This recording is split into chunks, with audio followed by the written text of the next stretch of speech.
Anyway ಅದು ಬೇರೆ debate ಆಗುತ್ತೆ. ರಾಜುಗೌಡ್ರ ಹತ್ರ ಒಂದು ಇಂಪಾರ್ಟೆಂಟ್ ಪ್ರಶ್ನೆಗೆ ಉತ್ತರ ಬೇಕು ಸರ್. ಕುಮಾರಸ್ವಾಮಿ ಅವರ ಹತ್ರ ಸಾಕಷ್ಟು ವಿಚಾರಗಳಲ್ಲಿ ಸಾಕಷ್ಟು ಸಾಕ್ಷಿ ಇರುತ್ತೆ, ಅದನ್ನ ಬಹಿರಂಗ ಯಾಕೆ ಪಡಿಸೋದಿಲ್ಲ? ನೋಡಿ, ಪೆನ್ ಡ್ರೈವ್ ಅಂದ್ರು, ಅದೇನ್ ಪೆನ್ ಡ್ರೈವ್ ಆಯ್ತು ಗೊತ್ತಿಲ್ಲ. ಈ ವಿಚಾರದಲ್ಲಿ ಪೆನ್ ಡ್ರೈವ್ ಬಿಟ್ಟಾಕಿ, ಈ ವಿಚಾರದಲ್ಲಿ ಅಲ್ಲೆಲ್ಲೋ ನಾಗರಬಾವಿಯಲ್ಲಿ ಬಾಡಿಗೆ ಮನೆಯಲ್ಲಿ ದಂಧೆ ನಡೆಸ್ತಾ ಇದ್ದಾರೆ. ಆಕ್ಚುಲಿ ವಿಧಾನಸೌಧದಲ್ಲಿ ಆಗ್ಬೇಕಿತ್ತು ಕೆಲಸ, ಟ್ರಾನ್ಸ್ಪರೆಂಟ್ ಇದ್ದಿದ್ರೆ. Bidadi township planning, real estate ದಂಧೆ ಎಲ್ಲ ನಡೀತಾ ಇರೋದು ನಾಗರಬಾವಿ ಮನೆಯಲ್ಲಿ. ನಿಮಗೆ ಸಾಕ್ಷಿ ಗೊತ್ತಿದೆ ಅಂತಂದ್ರೆ ಲೀಗಲಿ ಫೈಟ್ ಮಾಡಿ, ಇಲ್ಲ ಪಬ್ಲಿಕ್ ಡೊಮೈನ್ ಅಲ್ಲಿ ಬಿಟ್ಬಿಡಿ, ಅದು ಯಾರಲ್ಲಿ ಬಾಡಿಗೆ ಮನೆಯಲ್ಲಿ ಇರೋದು, ಅದೇನ್ ದಂಧೆ ನಡೆಸ್ತಿದ್ದಾರೆ ಅಂತ ಹೇಳಿ ಗಾಳಿಲಿ ಯಾಕೆ ಗುಂಡು ಹೊಡಿತಾರೆ ಕುಮಾರಸ್ವಾಮಿ ಅವರು ಅಂತ ಮಾತಾಡ್ಬೋದಾ? ನೀವೇ ಮಾತಾಡಿ ಸರ್, ನಿಮಗೆ ಪ್ರಶ್ನೆ. ಪತ್ರಕರ್ತರು ಅಷ್ಟೇ, ನಾವೆಲ್ಲ ಏನ್ ಮಾಡ್ತೀವಿ, ಯಾಕಂದ್ರೆ ನಾನು ಒಬ್ಬ ಪತ್ರಕರ್ತನ ಕೆಲಸ ಮಾಡಿದನು. ಸಾಕ್ಷಿ ಬಗ್ಗೆ ಹಿಂಟ್ ಕೊಡ್ಬೋದೇ ವಿನಃ ನಾವು ಸಾಕ್ಷಿ ಕೊಟ್ಟು ದಾಖಲೆಗಳನ್ನ ಕೊಟ್ಟು ಕೇಸ್ ಫೈಲ್ ಮಾಡ್ಲಿಕ್ಕೆ ಆಗಲ್ಲ. ಸರ್ಕಾರ ಅವ್ರದೇ ಇದೆ. ಈಗ ಹಿಂಟ್ ಕೊಟ್ಟಿದೀವಲ್ಲ, ಇನ್ವೆಸ್ಟಿಗೇಷನ್ ಮಾಡುವಂತ ವಿಚಾರ ಅವ್ರದ್ದಿರ್ತವೆ. ಈಗ ಓಟ್ ಚೋರಿ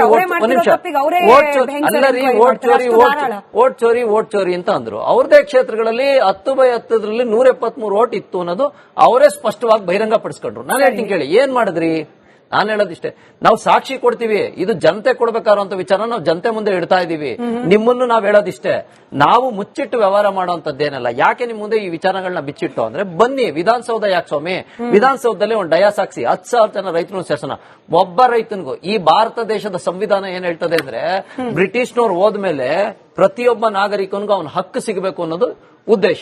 ಅಂತದ್ರಲ್ಲಿ ನೀವು ಬಾಯಲ್ಲಿ ಬರೀ 80% 90% ಬಿಡಿ ಸ್ವಾಮಿ, ಒಂದು ಚೀಟಿನ ಬಿಟ್ಬಿಡಿ, ಒಂದ್ ಶ್ವೇತಪತ್ರ ಹೊರಡಿಸ್ಬಿಡಿ, ಯಾವ ರೈತರು ನಿಮ್ಗೆ ಜಮೀನ್ ಕೊಡ್ತೀನಿ.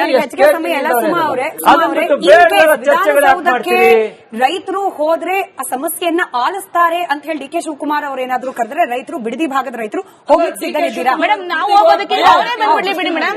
ಈಗ ನಾವು ಹೋಗೋದು ಬೇಡ. ಈಗ ಅವರೇ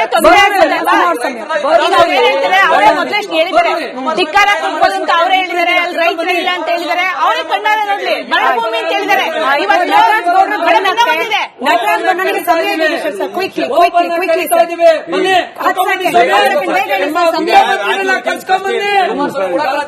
ರಾಜುರೇ, ಜೋರಾಗಿ ಮಾತಾಡಲ್ಲ, ನನ್ನ ಪ್ರಶ್ನೆಗೆ ಉತ್ತರ ಕೊಡಿ ಮೇಡಮ್.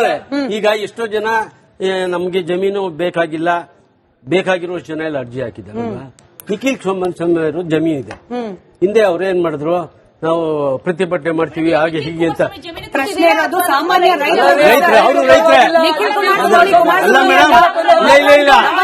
ಇಲ್ಲ ಅದೆಲ್ಲ ಮೇಡಮ್, ನಿಮಗೆ ಗೊತ್ತಿಲ್ಲ ಇದು ಮೇಡಮ್. ಹಂಗೆಲ್ಲ ಎಲ್ಲಾರ್ದು ವಾಯ್ಸ್ ಕಟ್ ಆಗಿದೆ. ನಮಗ್ ಬೇಕಾಗಿರೋದು ಒಬ್ಬ ರೈತರು ಕೂಡ ಕಣ್ಣೀರ್ ಹಾಕುವ ಕೇಳಿಸ್ಕೊಂಡ್ವಿ. ಒಬ್ಬ ರೈತ ಕೂಡ ಕಣ್ಣೀರ್ ಹಾಕುವ ರೀತಿಯಲ್ಲಿ ಅಭಿವೃದ್ಧಿ ಆಗಬೇಕು ಅಂತ ನಟರಾಜ್ ಗೌಡ್ರ ಗಮನಕ್ಕೆ ಬಿಡದಿ ಟೌನ್ಶಿಪ್ ವಿಚಾರದಲ್ಲಿ ಪಂಥಾಹ್ವಾನವನ್ನ ಸ್ವೀಕಾರ ಮಾಡಬೇಕಾ ಡಿ ಕೆ ಶಿವಕುಮಾರ್ ಅವರು? ಬಿಡದಿಗೆ ಹೋಗ್ಬೇಕಾ ಅನ್ನೋ ಪ್ರಶ್ನೆಗೆ ನಟರಾಜ್ ಪಕ್ಷದವರು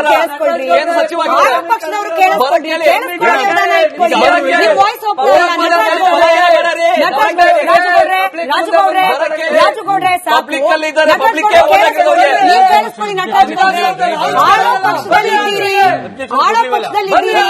ಜನರ ಸಮಸ್ಯೆಗೆ ಸ್ಪಂದಿಸಬೇಕಾಗಿರುವ ಜವಾಬ್ದಾರಿ ಬೀಡದಿಗೆ ಬರಬೇಕು ಅಂತ ಹೇಳಿ